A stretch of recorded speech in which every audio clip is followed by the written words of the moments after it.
Ever tried to lift something heavy with just your pinky finger? That's exactly what happens when you connect a linear actuator directly to an Arduino.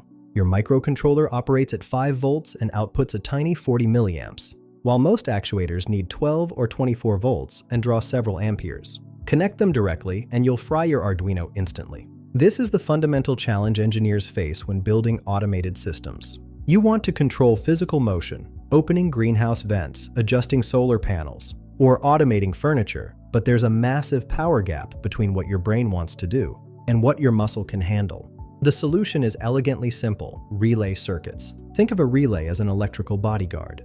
Your Arduino whispers instructions to the relay using its safe, low-power signals. The relay then switches the high-power circuit that actually drives your actuator.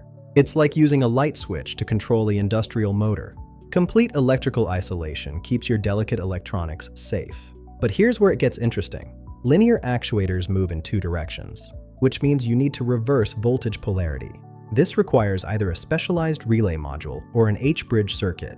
Add position feedback sensors, and suddenly you're achieving precise, repeatable motion control that rivals industrial automation systems. The real power comes from combining multiple actuators. Imagine coordinating 4 actuators to level a platform automatically, or synchronizing movements for complex mechanical systems. With proper relay control and smart programming, your Arduino transforms from a simple microcontroller into a sophisticated automation brain. Whether you're prototyping industrial equipment or building creative projects, understanding this interface unlocks incredible possibilities. Find the link in the description below to read the full article.